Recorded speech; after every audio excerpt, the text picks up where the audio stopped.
हरियाणा के मुख्यमंत्री नायब सिंह सैनी ने पहली बार बजट पेश किया और पहली बार ही हरियाणा का बजट है वो 2 लाख करोड़ से ऊपर का पहुंच गया है। और हरियाणा जो पूरे देश में नीति आयोग के अनुसार टॉप 5 विकसित राज्यों में है। यहाँ एजुकेशन की सुविधाएं, हेल्थ की सुविधाएं, एमएसएमई किस तरह की हैं, इसके बारे में विस्तार से चर्चा करेंगे।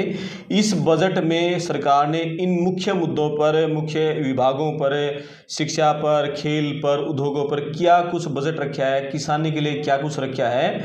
और हरियाणा के जो 2 बड़े शहर हैं, पूरे हरियाणा से जितना रेवेन्यू इकट्ठा होता है उतना ही रेवेन्यू सिर्फ 2 जिलों से इकट्ठा होता है, गुरुग्राम और फरीदाबाद। लेकिन ये दोनों ही शहर जितने ज़्यादा विकास में आगे हैं उतने ही ज़्यादा विश्व के सबसे प्रदूषित शहरों में भी शामिल हो गए हैं। सरकार ने बजट में इसकी तरफ भी कोई ध्यान दिया है या नहीं दिया है, इन सभी बातों पर चर्चा करेंगे। लेकिन शुरुआत करेंगे उस बात के ऊपर जो नीति आयोग ने ये कहा है कि हरियाणा देश के 5 बड़े विकसित राज्यों में है, लेकिन उसी हरियाणा की 70% आबादी बीपीएल है, बिलो पॉवर्टी लाइन है, यानी गरीबी रेखा से नीचे है। एक तरफ नायब सिंह सैनी कहते हैं कि हरियाणा में प्रति व्यक्ति आय 3.5 लाख के करीब पहुंच गई है, तो दूसरी तरफ गरीबी का आंकड़ा भी क्यों बढ़ता जा रहा है, ये आपस में क्या प्रतिरोध है, इसके बारे में बात करेंगे। और बातचीत करने के लिए हमारे साथ खास मेहमान हैं वरिष्ठ अर्थशास्त्री प्रोफेसर ओपी गुप्ता जी। आप पूरी वीडियो पर अपने कमेंट्स भी करना, वीडियो को शेयर करना, चैनल को सब्सक्राइब करना। बात करते हैं जी। नमस्ते सर। नमस्कार। कल बजट पेश हुआ नायब सिंह सैनी ने, और जैसा मैंने बताया कि अभी पहली बार 2 लाख से ऊपर का पहुंच गया। शुरुआत हम यहाँ से करेंगे कि सरकार एक तरफ से ये कह रही है कि प्रति व्यक्ति जो आय है 3.25 लाख के आसपास पहुँच गई, उससे ऊपर ही। दूसरी तरफ पिछले दिनों एक आंकड़ा आया था कि हरियाणा की जो गरीबी रेखा से नीचे की जो संख्या है वो 70% से ज़्यादा है। ये किस तरह का प्रतिरोध है? एक तरफ से हम विकसित राज्य भी हैं, दूसरी तरफ यहाँ सबसे ज़्यादा गरीबी भी यहाँ हो गई है। पड़ताल टीवी के सभी दर्शकों को नमस्कार जी। कल जैसा करमपाल जी आपने बताया कि हमारे राज्य का बजट पेश किया गया जी, जो 2 लाख करोड़ रुपए से ऊपर का है। बिल्कुल। पिछले वर्ष से 13-14% ज़्यादा है जी। अब हर साल हमारा बजट बढ़ता है, उसका एक कारण तो ये है जी कि इस वर्ष में जितना हमारा खर्चा होगा अगले साल उसमें इन्फ्लेशन ऐड हो जाता है। बिल्कुल। फिर दूसरी बात ये है कि अगर हम इन्फ्लेशन को छोड़ भी दें तो हर राज्य की पॉपुलेशन भी बढ़ती है, उनकी ज़रूरतें भी बढ़ती हैं और विकास के ऊपर हमें उन ज़रूरतों को पूरा करना होता है जी। तो ये एक सामान्य प्रक्रिया है कि हर साल हर राज्य का बजट पिछले साल से बढ़ता है। रही बात जो आपने मेरे से पूछी कि हरियाणा की प्रति व्यक्ति आय 3.5 लाख रुपए के आसपास है, यानी हरियाणा की जितनी जीडीपी है, स्टेट जीडीपी है, उसको अगर हम हरियाणा की पॉपुलेशन से डिवाइड कर दें तो वो लगभग इतनी आएगी जी। अब दूसरी तरफ नीति आयोग का पीछे डाटा आया था जी। उसमें बताया कि हरियाणा में 70% आबादी गरीब है। गरीबी की रेखा से नीचे नहीं बोल रहा हूं मैं, कि गरीब है, कि उनको सरकार की जो सामाजिक सुरक्षा से रिलेटेड जितनी सुविधाएं हैं उनके अंदर कवर करना पड़ता है जी।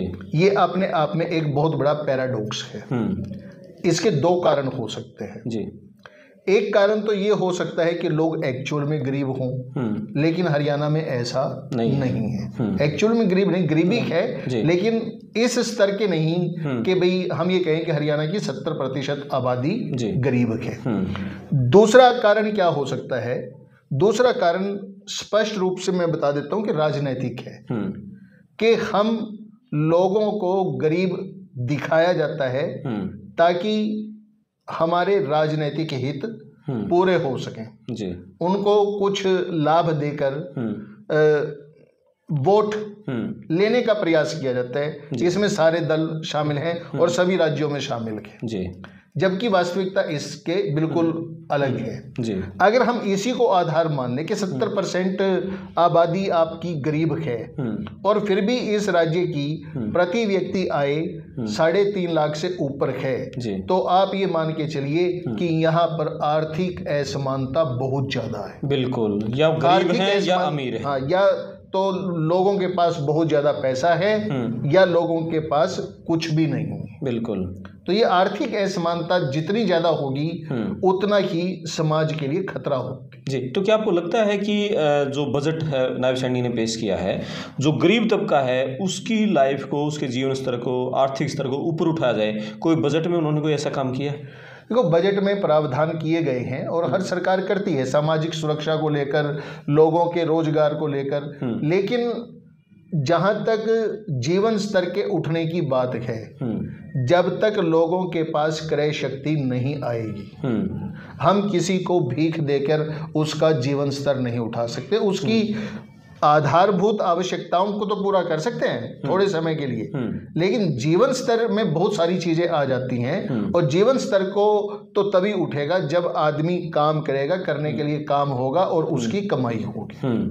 तो क्या उस तरफ तो सरकार बढ़ नहीं रही? सरकार तो फिर जो फ्री की घोषणाएं हैं, 2100 रुपये है या फ्री का राशन है, फ्री की ये चीजें उधर बढ़ रही है। उधर तो वो अपने आप कमाने लायक बने, उसको ऐसे अवसर हम दें। नहीं, काम उसी दिशा में होना चाहिए। हाँ, काम उस दिशा में हो कि मान लो सरकार ने एक लक्ष्य रखा कि हम हर महिला को 2100 रुपये या 2500 रुपये या 5000 रुपये, कोई भी राशि हो, वो हर महीने देंगे। अब एक तो तरीका ये है कि सरकार उनको कैश दे, उनको कोई काम करने की जरूरत ना पड़े। दूसरा तरीका ये है कि सरकार उनको इतना सक्षम बनाए कि वो हर महीने इतनी राशि आराम से कमा सके। बिल्कुल। और मैं दूसरे तरीके के पक्ष में हूँ कि उनको इतना सक्षम बनाया जाए, इतना स्वावलंबी बनाया जाए कि उनकी इतनी आय हो ताकि वो स्वाभिमान के साथ अपना जीवन जी सकें। उनको इस बात का एहसास ना हो कि वो सरकार के भरोसे उनका जीवन चल रहा है। बिल्कुल। उनको ऐसी ट्रेनिंग्स, जैसे हमारे एक वरिष्ठ पत्रकार साथी चीन के दौरे पर गए, आने के बाद उन्होंने एक आर्टिकल लिखा कि हम चीन की जब मार्केटिंग में घूमे तो देखा कि घर घर में लोग कहीं घड़ियां बन रही हैं, कहीं कुछ बन रहा है, कहीं कुछ बन रहा है, तो लोग खुद ही बना रहे हैं। तो ऐसा सिस्टम क्यों नहीं बनाया जा रहा कि 2100 के बजाय वो 21,000 रुपये महीना भी कमा सके? वो उस तरह के लोगों को मतलब खुद से आत्मनिर्भर, खुद का काम करने की ट्रेनिंग्स, वहाँ गंभीरता से काम क्यों नहीं हो रहा है सरकार का? देखो, इस बारे में मैं आपको बताता हूँ चीन में ऐसा क्यों हो पा रहा है। मैंने शायद एक प्रोग्राम में पहले भी बताया था कि चीन का वर्ल्ड की जीडीपी में 35% हिस्सा है। आज के दिन 35% हिस्सा है।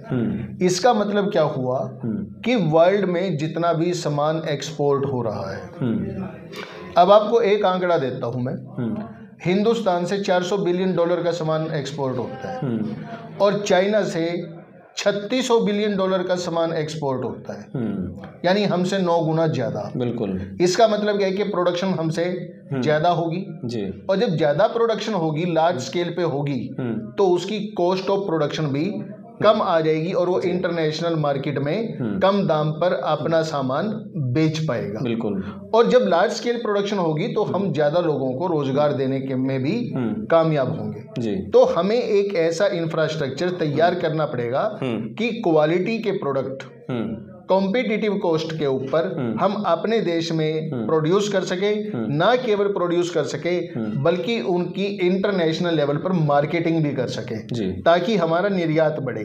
और निर्यात बढ़ेगा तो निश्चित तौर पर फिर हम ज्यादा लोगों को रोजगार देकर उनकी क्रय शक्ति बढ़ा सकते। तो पूरा आपने जैसे बजट सुना है, पढ़ा है, देखा, क्या आकलन किया जो एमएसएमई पर जो सरकार को फोकस करना चाहिए था? कितना बजट एमएसएमई के लिए रखा गया है?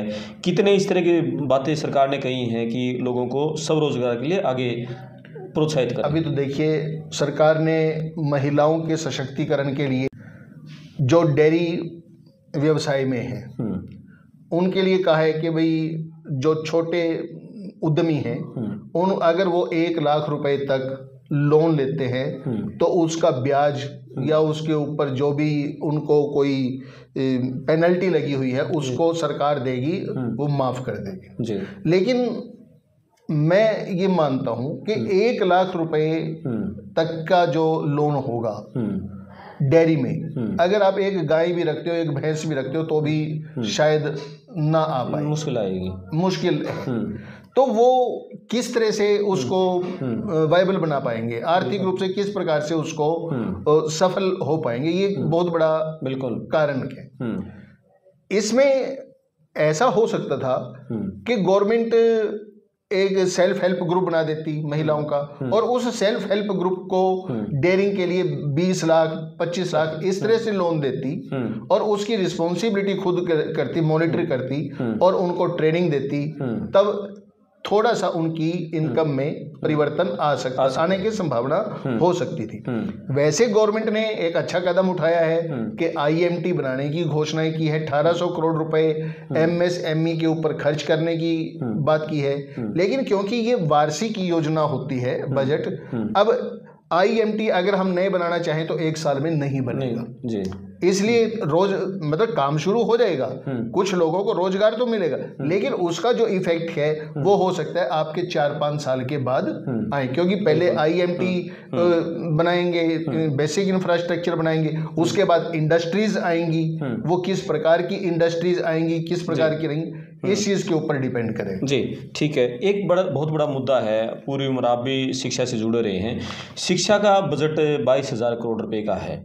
जिस तरह से हमारे स्कूलों में अभी बहुत सारे टीचर्स की कमी है, कॉलेजों में बात करें प्रोफेसर्स की कमी है, प्राइवेट जो इंस्टीट्यूशंस हैं वहाँ बच्चे बढ़ रहे हैं, सरकारी में सुविधाएं नहीं हैं, क्या आपको लगता है ये बजट काफ़ी है और शिक्षा को लेकर सरकार ने कोई बढ़िया प्लानिंग दी है कि हम सरकारी स्कूलों की, कॉलेजों की शिक्षा को और बेहतर बना पाएँ?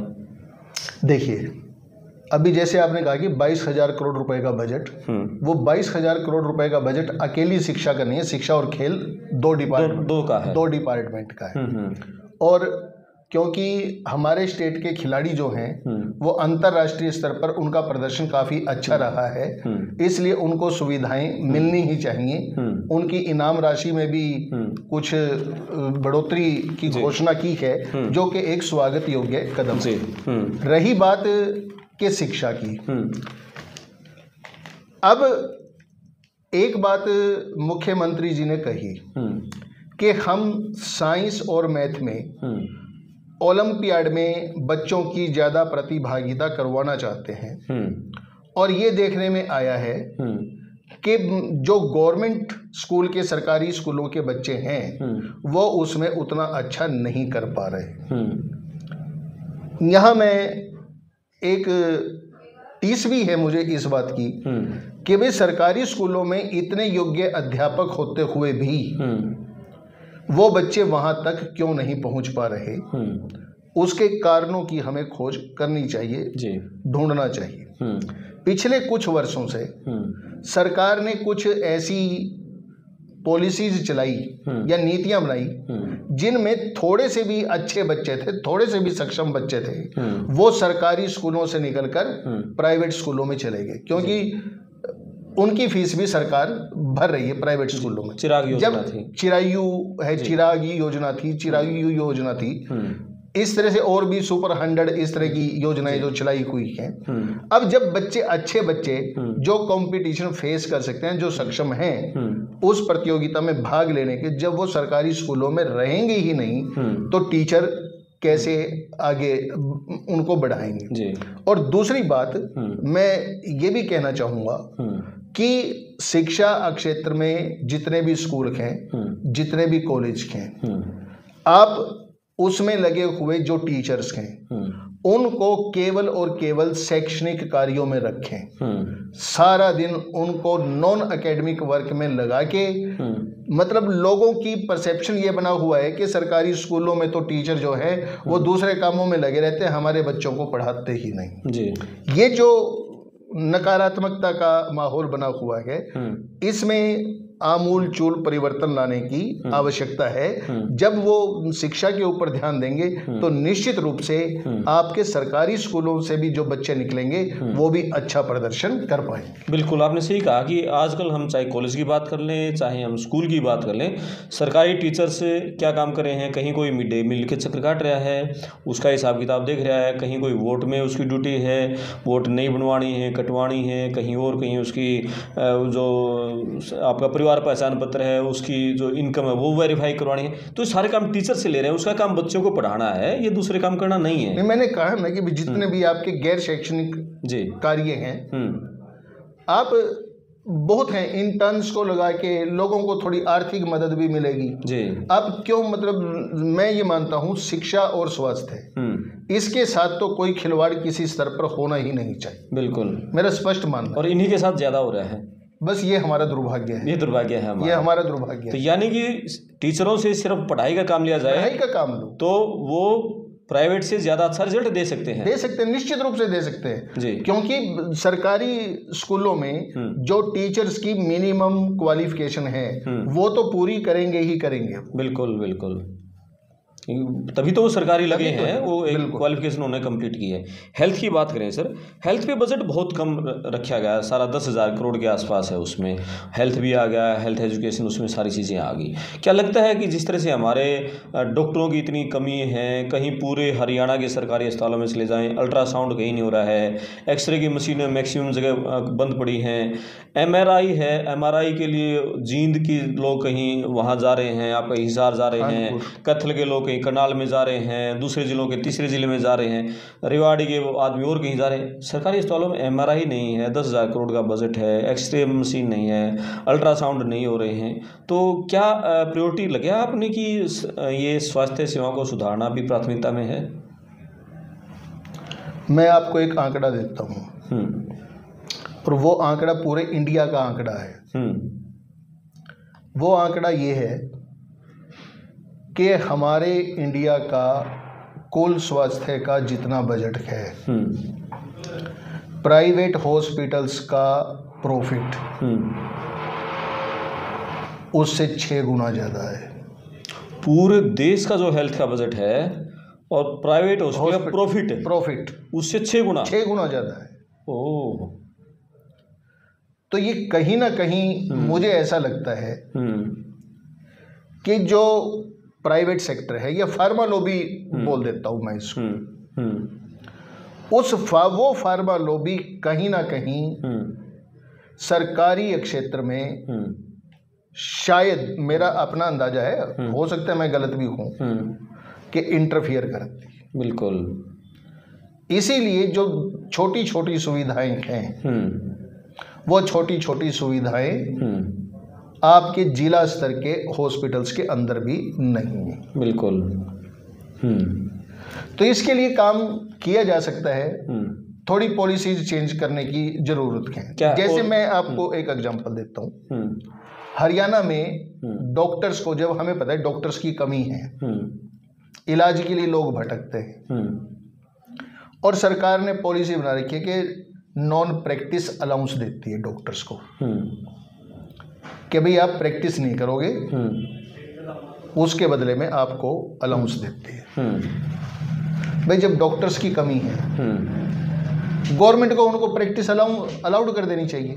बिल्कुल, कि भाई जब तक आपकी ड्यूटी है हॉस्पिटल में, उस वक्त नहीं करोगे आप जी, उसके बाद करो। बिल्कुल, लोगों को फैसिलिटी मिलेगी जी, तो कर देनी चाहिए, गवर्नमेंट का पैसा भी बचेगा। क्योंकि जब आप नॉन प्रैक्टिस अलाउड कर दोगे तो नॉन प्रैक्टिस अलाउंस देने की जरूरत नहीं पड़ेगी, और वो लगभग 30% है, 25 से 30% है जी। उस पैसे को आप लोगों को और स्वास्थ्य सुविधाएं देने में या और कहीं दूसरी जगह प्रयोग कर सकते जी। अच्छा, एक आंकड़ा हमें पता चला कि हरियाणा में सरकारी अस्पतालों में रेडियोलॉजिस्ट नहीं है, यानी कि कहीं भी आप चले जाओ, अल्ट्रासाउंड की सुविधाएं हरियाणा के ज़्यादातर सरकारी अस्पतालों में नहीं मिल पा रही हैं।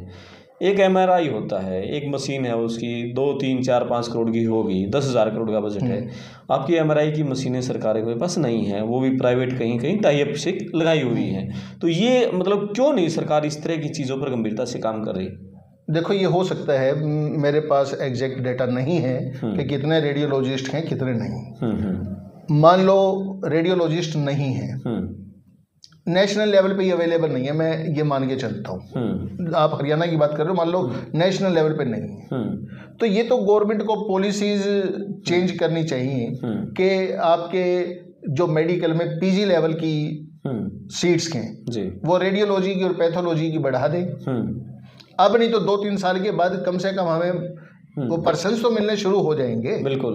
लेकिन अगर हम करेंगे ही नहीं, शुरुआत ही नहीं करेंगे तो फिर कहाँ से मिलेंगे? उधर ध्यान नहीं है, मतलब वो हमें रिसोर्स पर्सन तैयार करने की भी जरूरत है। बिल्कुल। अभी मुझे पता चला, मैं एक CMO के पास बैठे था, उसने बताया कि पूरे हरियाणा में, ये 4 साल पहले की बात है, मात्र 2 रेडियोलॉजिस्ट थे सरकारी अस्पतालों में। तो सरकार सीटें बढ़ानी चाहिए, जैसे आपने कहा, कि ताकि कम से कम 2-3 साल बाद तो रेडियोलॉजिस्ट मिले और टाई अप हो उनके साथ कि आप भाई पढ़ाई पूरी करने के 10 साल तक 5 साल तक सरकारी अस्पतालों में सेवाएं देंगे, वो कमी तो दूर होगी जी। अच्छा, एक और बड़ा सर सेक्टर होता है किसानी का। किसानी को लेकर बजट में क्या लगे आपको? किस तरह से किसानों का आर्थिक स्तर, उनकी फसलों को लेकर? देखो, किसानों की जो सबसे बड़ी डिमांड रहती है ना जी, और समस्या रहती है, किसान आंदोलनों में भी आपने देखा होगा कि MSP की डिमांड उनकी रहती है जी। लेकिन मैं आपको बता देता हूँ कि हरियाणा ऐसा राज्य है जहाँ पे MSP की कोई प्रॉब्लम नहीं है। सारी फसल या तो आपकी MSP पर बिकती हैं या आपकी MSP से ज़्यादा रेट पर बिकती है। तो इस मामले में तो कोई प्रॉब्लम नहीं है। हमारे यहाँ जो प्रॉब्लम है वो प्रॉब्लम ये है कि हम अपनी एग्रीकल्चर को डाइवर्सिफाई नहीं कर पा रहे, जिसके ऊपर काम होना चाहिए जी। भाई मोटे अनाज, जैसे हमारे प्रधानमंत्री जी भी खूब मिलेट्स को प्रमोट करते हैं कि भाई उनकी खेती बढ़े, बागवानी बढ़े, या आपकी हॉर्टिकल्चर में फ्लोरिकल्चर बढ़े। इस बजट में कुछ प्रावधान किए गए हैं जी। जैसे सिरसा के अंदर कीनू प्रोसेसिंग के लिए रिसर्च सेंटर की बात की गई है, इसी तरह हिसार में की गई है, इसी तरह गुरुग्राम में एक फूलों की मार्केट बनाने की बात की गई है। उसका असर धीरे धीरे आएगा कि लोग वहां होंगे। अच्छा, पराली की हरियाणा में बहुत है, तो गवर्नमेंट ने कहा कि भाई नहीं, हम आपको जो है प्रति हेक्टेयर पहले 1,000 रुपए देते थे, आप पराली जलाओगे नहीं, अब 1,200 रुपए कर दिया। वो अच्छे स्टेप है ये, ठीक है ना? यानी जो वेस्ट है उससे भी कुछ ना कुछ मिल रहा है। बिल्कुल। लेकिन मैं ये कहता हूँ कि ये जो पराली है इसका कुछ इंडस्ट्रियल यूज, कोई नया स्टार्टअप ऐसा होना चाहिए कि इसका इंडस्ट्रियल यूज हो। मान लो आप इनसे आपके जो डिस्पोजेबल आइटम्स हैं, डिस्पोजेबल प्लेट्स हैं जो हम समारोह में यूज करते हैं और वो थर्मोकोल की बनाते हैं, कोई ऐसा सिस्टम हो कि भाई इससे बननी शुरू हो जाए जी। तो इस तरह के हम कर सकते हैं। ठीक है। एक चीज़ इसमें रखी सर बजट में, डिपार्टमेंट ऑफ फ्यूचर की बात की है, AI मतलब को लेकर, आर्टिफिशियल इंटेलिजेंस को लेकर, कि पंचकुला गुरुग्राम में इस तरह का कुछ हब बनाएंगे। वो क्या लगता है किस तरह का ये रहेगा इसका कदम? सर, ये 2 अलग चीज़ें हैं। डिपार्टमेंट ऑफ फ्यूचर अलग चीज़ है जी, और AI अलग चीज़ है। हाँ, AI मिशन एक अलग से बनेगा। AI मिशन अलग चीज़ है। डिपार्टमेंट ऑफ फ्यूचर के बारे में मैं कहूँगा कि हरियाणा सरकार ने जी राइट टाइम पे राइट डिसीजन लिया है जी। क्योंकि आने वाला जो टाइम है वो टाइम एफिशिएंसी का टाइम है जी। आप देखो कितने बड़े बड़े प्रोजेक्ट बन रहे हैं। पीछे मैंने एक प्रोजेक्ट के बारे में, एलन मस्क के प्रोजेक्ट के बारे में पढ़ा था कहीं कि दिल्ली से और न्यूयॉर्क सिर्फ आपको आधे घंटे में पहुंचा देंगे। यानी अब आपके 20-22 घंटे लगते हैं, वो आधे घंटे में पहुंचा देंगे। क्योंकि वो कहते हैं टाइम इज मनी। आदमी के पास टाइम नहीं है, टाइम इज मनी। तो वो एफिशिएंट, हम कितना एफिशिएंटली काम करेंगे ताकि हम अपने काम के ऊपर ज़्यादा जोर दे सके। तो डिपार्टमेंट ऑफ फ्यूचर का मकसद क्या है? डिपार्टमेंट ऑफ फ्यूचर का मकसद ये है कि हमारे भविष्य में आने वाली जो चुनौतियां हमारे सामने हैं उन चुनौतियों को एनालाइज करके वो डिफरेंट जो सेक्टर्स हैं, डिफरेंट मिनिस्ट्रीज हैं, उन मिनिस्ट्रीज को गाइडलाइन दे सके, एडवाइज कर सके कि आप अपने मंत्रालय में इस प्रकार से चेंजेस करो, अपनी पॉलिसीज में इस प्रकार से चेंजेस करो। और ये ठीक मुझे उसी लेवल पे लगता है जैसे अमेरिका में भी डिपार्टमेंट ऑफ गवर्नेंस एफिशिएंसी बनाया गया है।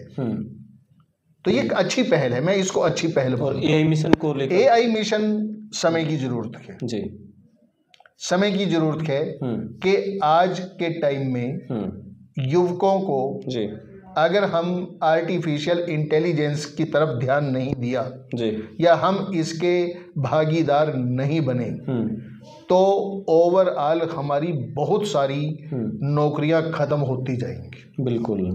तो उनको बचाने के लिए या उन नौकरियों में आर्टिफिशियल इंटेलिजेंस में हमको एज ए टूल यूज करने के लिए हम अपने यूथ्स को ट्रेन कर सकें जी। और गवर्नमेंट का आइडिया है कि 2 हब बनाएंगे, एक पंचकुला में, एक गुड़गांव में, और वहां पर लगभग 50,000 उन्होंने कहा है कि हम जो डिफरेंट आपके यूथ्स हैं या हमारे एम्प्लॉयज हैं उनको ट्रेनिंग दें। बिल्कुल। और सर किसी भी देश के प्रदेश के विकास के लिए वहाँ का इंफ्रास्ट्रक्चर ढांचा मजबूत होना सबसे ज़्यादा जरूरी, बहुत जरूरी है। उसको लेकर सरकार कैसे दिखी सरकार की नीति इस बजट में? इसमें सरकार का स्पष्ट दृष्टिकोण दिखाई देता है। सरकार ने कहा कि भी हर शहर छोटा है, बड़ा है, नगर पालिका है, कोई बात नहीं, आप कम से कम एक बाजार को स्मार्ट मार्केट बनाइए जी। 4-5 किलोमीटर सड़क आपकी स्मार्ट सड़क होनी चाहिए। जिले के अंदर आपकी 10 से 15 किलोमीटर या 10 से 20 किलोमीटर सड़क जो है वो आपकी स्मार्ट रोड होनी चाहिए जी। इंफ्रास्ट्रक्चर यानी लोगों के फ्रेंडली हो जी। लोगों को ये ना लगे कि मैं को यहाँ से वहां जाना है और उसमें हर्डल ना आए। तो इस तरह का इंफ्रास्ट्रक्चर देने की कोशिश की गई है। डिजिटल इंफ्रास्ट्रक्चर को बढ़ाने की बात की गई है। फिर इंटरनेट स्पीड्स वगैरह की जो है वो भी फैसिलिटेट करने की बात की गई है। और CETP 4 सेंटर्स बनाने की बात की गई है। कॉमन एफ्लुएंट ट्रीटमेंट प्लांट के भाई जो वेस्ट वाटर हैं या पर्यावरण से रिलेटेड भी मैं कहूँ, क्योंकि पर्यावरण भी इंफ्रास्ट्रक्चर का ही हिस्सा है, तो उसमें भी अब ये कहा गया है कि हम महानगर महाग्राम योजना के तहत उसको भी एड्रेस करने की कोशिश की गई है, जो कि स्वागत योग्य है। बिल्कुल। और सर 2 बड़े शहर अपने गुरुग्राम और पंचकुला की बात हुई थी, विकास में काफ़ी आगे हैं और पूरे देश भर के टॉप के विकसित हम ज़िलों में इन दोनों को गिन सकते हैं, गुरुग्राम फरीदाबाद को। यहाँ जितना अभी पिछले दिनों एक रिपोर्ट आई थी कि जितना विकास में आगे हैं, विश्व के 10 बड़े प्रदूषित शहरों में दोनों शामिल हो गए हैं। सरकार ये बजट में इतनी बातें हुई हैं, ये विकास में तो हम आगे पहुँच गए हैं, क्या उन प्रदूषित शहरों से उनको बाहर निकालें? क्या लगता है उस बजट में सरकार को बात करनी चाहिए थी, जो कि नहीं की गई है? सरकार ने देखो महाग्राम महा शहर ठीक है ना जी, वो योजना तो इम्प्लीमेंट की है, उसका बनाया है, अलग से बजट भी दिया, गुड़गांव को भी बजट दिया है, फरीदाबाद को भी बजट दिया है। अब वो बजट पॉल्यूशन को कितना कम कर पाएगा या पॉल्यूशन से रिलेटेड कितनी योजनाएं इम्प्लीमेंट हो पाएंगी वो देखने वाली बात है। लेकिन ये दुर्भाग्य है कि वर्ल्ड के टॉप 10 पॉल्यूटेड सिटीज में से 3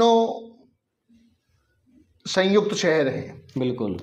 दिल्ली, गुड़गांव और फरीदाबाद। बिल्कुल।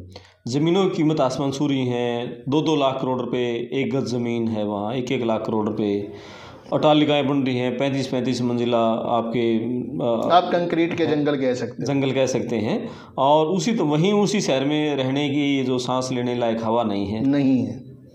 तो कैसा ये विकास? वो उसका एक बड़ा कारण ये है कि वहाँ पर कंस्ट्रक्शन वर्क बहुत ज़्यादा हो रहा है। कंस्ट्रक्शन वर्क जिस जगह जितना ज़्यादा होगा वहाँ की एयर उतनी ही ज़्यादा पॉल्यूटेड होगी। बिल्कुल। नहीं, सरकारों को कुछ तो वहाँ के लोगों की प्रशासनिक जिम्मेदारी, स्वयंसेवी संगठनों को साथ लेकर उस मुहिम का एक हिस्सा तो होना चाहिए, कुछ तो मुहिम होनी चाहिए। हमें उस पोल्यूशन कम करने को, पर्यावरण को लेकर पेड़ पौधे, लोगों को ही एजुकेट करना पड़ेगा और लोगों की पार्टिसिपेशन इसमें मिलानी पड़ेगी। लेकिन प्रॉब्लम ये है कि जितने हमारे मेट्रो सिटीज हैं वहां तक लोग अपने तक सीमित हैं। बिल्कुल। वो ये देखेगा कि मेरा फ्लैट 10वीं मंजिल पे है, मेरे पास तो कुछ आता नहीं, और ठीक है खिड़की में से उसको धुआं दिखता रहता है, वो ज्यादा बंद नहीं, अपनी खिड़कियां बंद करके एग्जॉस्ट फैन चलाए, वो इतने में ही खुश है जी। ओवरऑल बजट पे प्रतिक्रिया दो क्या? ओवरऑल बजट संतुलित बजट है। उम्मीद करते हैं कि हरियाणा को नई दिशा मिलेगी। हमें पॉलिसीज की तरफ ज्यादा ध्यान देना चाहिए, मेरा ये मान जी। ये जो बजट हर साल आता है, इतनी बड़ी बड़ी बातें होती हैं, साल भर आने में बहुत ही कम टाइम लगता है, मिनटों में गुजर जाते हैं, जैसे लगा ही नहीं, एक साल कब गुजर गया। ये जितनी बातें होती है कि कितना इम्प्लीमेंट इन बजट में हो पाता है, क्या लगता है? वो तो डिपार्टमेंट टू डिपार्टमेंट डिपेंड करता है। कुछ डिपार्टमेंट्स में तो ये होता है कि बजट एलोकेशन मेरे हिसाब से ये होना चाहिए कि जैसे मान लो आपने हेल्थ का बजट दिया, अप्रैल के अंदर आपके पूरे साल में किस किस इलाके में किस किस जिले को कितना देना है वो अप्रैल में डिसाइड हो जाना चाहिए जी। लेकिन कई बार क्या होता है कि मार्च के महीने में जाके ग्रांट आती है, आखिरी महीना होता है, और उसके ऊपर दबाव ये रहता है कि भाई आप इसको फटाफट खर्च करो, नहीं तो लैप्स हो जाएगा जी। तो इस तरह की चीज़ों से हमें बचना चाहिए। आप उनको प्रॉपर टाइम दो, हर उनके साथ मीटिंग हो कि भाई आप क्या बनाना चाहते हो, किस चीज़ की रिक्वायरमेंट क्या है। और कई बार तो ये होता है कि हमारी प्लानिंग फ्रॉम एबव होती है। बिल्कुल। जैसे मान लो आपकी गली है, आपकी गली में अंधेरा है, आपकी गली वाले डिमांड कर रहे हैं कि जी यहाँ पे 2 बल्ब लगा दो, 2 ट्यूब लगा दो, हमारी गली में रोशनी हो जाएगी, हमारा काम चल जाएगा। लेकिन हो सकता है हमारी सिस्टम इस प्रकार का है कि लोगों के कहने से 2 बल्ब 2 ट्यूब नहीं लगेंगे, लेकिन हो सकता है कि आपकी गली के सौंदर्यीकरण का बजट आ जाए। बिल्कुल। ये चीज है। यानी मैं ये मानता हूँ कि प्लानिंग फ्रॉम बिलो होनी चाहिए जी, क्योंकि एरिया की जरूरत क्या है वो वहाँ के लोकल लोगों को ज्यादा पता है। बिल्कुल। उनकी डिमांड क्या है। हाँ, ओवरऑल आप किस दिशा में लेके जाना चाहते हो स्टेट को, उसके हिसाब से आप प्लान बनाओ, दैट इज गुड। लेकिन जो लोगों की छोटी छोटी आवश्यकताएं हैं उसके लिए प्लानिंग फ्रॉम बिलो भी होनी चाहिए जी। आखिरी सवाल एक और पूछूंगा सर मैं कि ये जो कर्जा लगातार बढ़ता जा रहा है हरियाणा के ऊपर, इस बार भी काफ़ी जो बढ़ा हुआ कर्जा है, हम 34% के आसपास जी कर्ज इसको लेकर राजकोषीय घाटा जो लगातार है, कर्जा बढ़ रहा है, इसको लेकर क्या कहेंगे? देखो, डेवलपमेंट के साथ हर सरकार जब डेवलपमेंट प्रोजेक्ट करती है तो 2 ही तरीके हैं, या तो उसके अपने रिसोर्सेज को जी कि उधार लेके, या उसको टैक्स नॉन टैक्स से आय प्राप्त होती हो, और दूसरा तरीका ये है कि आपको उधार लेके काम चलाना पड़े। तो जितनी ज़्यादा हम डेवलपमेंट प्रोजेक्ट होंगे उतना ही ज़्यादा डेफिसिट होने की उम्मीद होती है। बिल्कुल। अब होता क्या है, जैसे मैं हरियाणा के ही एग्जांपल दूं कि मान लो आपके जितने पैसे, मान लो 1 रुपया आता है आपके पास, उस 1 रुपये में से आपके 65-70 पैसे तो फिक्स हैं कि वो खर्च होंगे ही होंगे जी। अब आपकी बाकी डेवलपमेंट के लिए क्या बच गया आपके पास? 30 पैसे 32 पैसे। अब फिर आपकी रेवेन्यू से कितनी इनकम हो रही है, यानी टैक्सेस से कितनी इनकम हो रही है, गवर्नमेंट सेंट्रल गवर्नमेंट से आपको कितना हिस्सा मिल रहा है। और कई बार वो जो हमारी एक्सपेक्टेशन होती है उससे भी नीचे हो जाती है। जी। मान लो मैं बजट में कहता हूँ कि 1.5 लाख करोड़ रुपया हमें टैक्सेज से मिल जाएगा, और साल के अंत में जाके मेरे को पता चलता है कि ये तो यार टैक्सेस के 1.25 लाख करोड़ मिला, या 1.30 मिला, या 1.35 मिला।